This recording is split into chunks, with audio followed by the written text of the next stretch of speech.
available all morning. The Fox 61 Morning News starts now. We are on a weather watch alert for Saturday morning where the wind chills are going to be in dangerous territory. How do we get there? The forecast for the next few days coming up.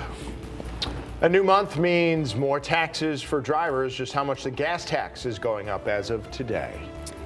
And thousands of essential workers will soon begin getting hero pay. Angelo Bavaro is standing by with a live report and details. Also, what the end of COVID emergencies could mean for families here in Connecticut, why it could cost some of you more, maybe even a lot more. First at 6, we begin with a weather watch alert. Bone-chilling temperatures are coming our way. Good morning. Thanks for being with us, America Arias. And I'm Tim Lammers. Yeah, for more on the timing of when that's going to arrive, we turn to our friend meteorologist Matt Scott. And that's to say nothing about the temperatures out there now. It's chilly now. And that's not anything to say that I'm still going to be your friend when you see how well these numbers are going to be. Good morning to you both. Good to have you along on this Wednesday where we are talking about a weather watch alert for Friday into Saturday. Over the course of the next few days, some Arctic air sliding in and the temperatures are going to drop as the winds go up. Look at these wind chills, 15 to 30 below zero, and that's Friday night into Saturday morning, where the Saturday morning temperatures are going to be a lot lower than what we have out there now. 26 degrees in Hartford, 28 in New Haven, 27 in Groton. The winds now coming out of the north, 5 to 10 miles an hour. It drops your real feel down to 10 to 23. Again, that balmy when you compare to what's coming. We had a few flakes this morning, mainly on the shoreline, not a big deal, really just salt shaking. That's it, nothing hindered in terms of traffic, but colder air starting to really move in, and as we go down the line, we have a second shot of cold air. That's where the numbers are really going to plunge. These are the actual temperatures, not the wind chills for Saturday morning. 0 in New Haven, 2 in Bridgeport, 5 in Danbury. That's as good as it gets, all the way down to 10 below in Torrington. We'll talk about that more coming up. Just a few flakes out there now. I wouldn't mind those at all. 24 degrees currently. We're looking for temperatures that are a little more seasonal. 35, maybe upper 30s at the shoreline later on today. As always, you can get the weather 24/7 right there on your Fox 61 app. Hold your camera up to the TV screen. I'll talk for about 5 seconds or so you can do that. If you hit that QR code, you'll go right to it, download it, lickety-split on your phone. That's got every bit of information that you need to know. And coming up in a few minutes, we'll talk about the advisories that are already being posted. 6:02, let's go to the roads right now. Here's Lauren Zenzi. Good morning. Good morning to you, Matt. Good morning, everyone. I'm already shivering looking at that -4 temperature coming our way in the Hartford area.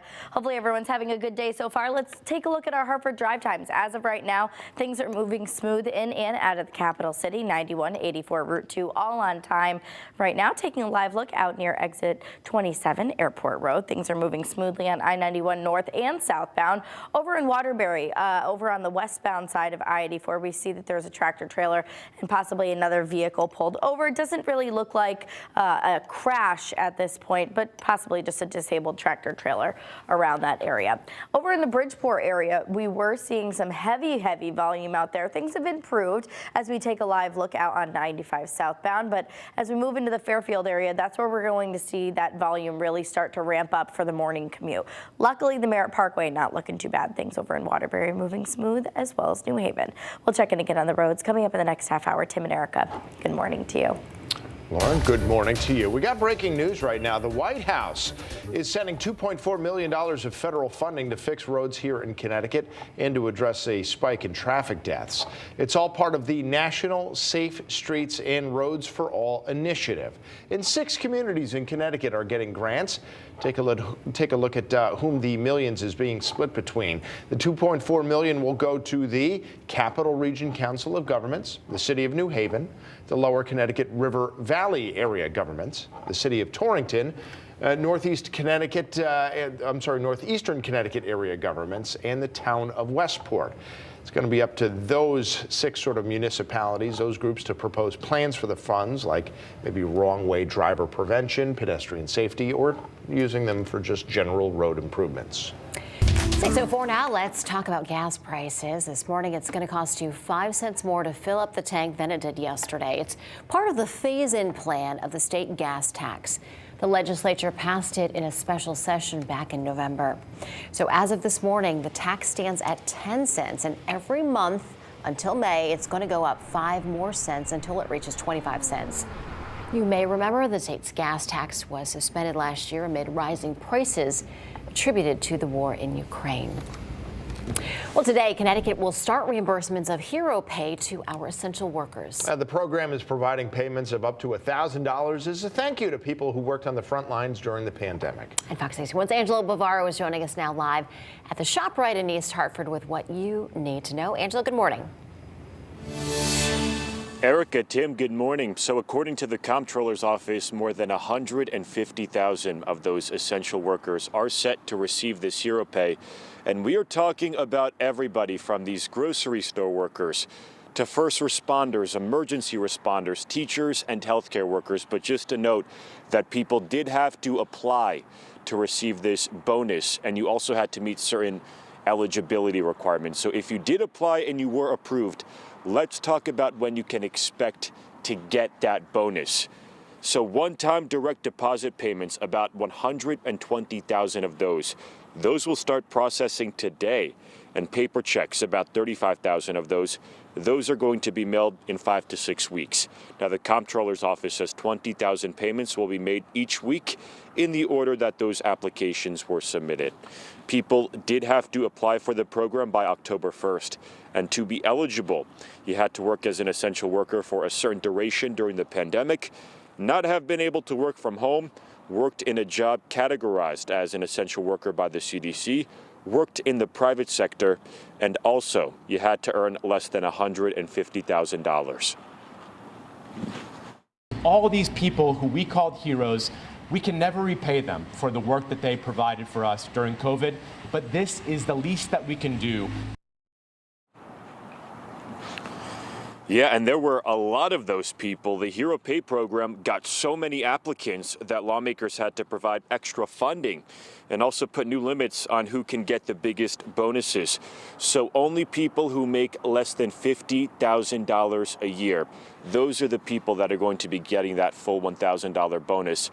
And then those amounts will gradually decrease depending on how much more you make. We are live in East Hartford this morning. I'm Angelo Bavaro, Fox 61 News. All right, Angela, thanks so much.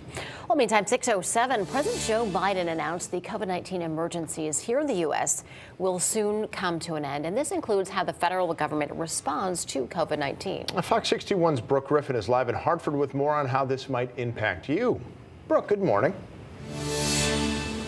Good morning to you both. President Biden announced this week that both the national and public health emergencies relating to the pandemic are going to come to an official end on May 11th. Now we will be moving into an endemic phase instead. The details of what this endemic phase include have not yet been clearly laid out. But what we do know is the resources and the benefits that have been available during the pandemic will come to an end as well. It's been nearly 3 years since the pandemic was officially declared. With that declaration came health care measures that gave patients the help they needed at reduced prices or even free. Now, with this final pandemic phase, people will have to prepare for some out-of-pocket costs instead. COVID testing, treatment, and vaccinations are no longer free, but those with private insurance, Medicaid, or Medicare won't have to pay the whole cost on their own. Those impacted the most by the COVID benefits ending are the people who are uninsured. They could have to pay up to $130 per vaccine and various amounts for tests or treatments. Community leaders say they're working to make sure people know what changes are coming. We have to use different mechanisms. We've learned out from COVID. We can't just put things on the news. We can't just share things on the radio. We have to have information, and either it's coming from door to door, bringing it to our churches, bringing it to our barbershops, bringing it to our hair salons. And one change that's coming even sooner than that May 11th deadline, states can start cutting Medicaid benefits on April 1st. They can just disenroll people from those benefits, and advocates say that could potentially leave people uninsured, so that is a much bigger problem they're tackling right now as well. Live in Hartford, Brooke Griffin, Fox 61 News. Hi, Brooke, thank you. Well, new this morning in Hartford, crews battling a fire at a home on Holcomb Street overnight. We're told everyone inside was able to get out safely. No word yet on what caused that fire. And to Winchester now, where one person is dead and 3 others seriously hurt after a 2-car head-on crash. State police say it happened at about 7:30 Tuesday night on Route 44 near the intersection of Route 184. That's also known as Co Street. Now, we haven't gotten the victim's name yet. That section of Route 44 was closed for several hours. It has since reopened. No word yet on what led up to the crash.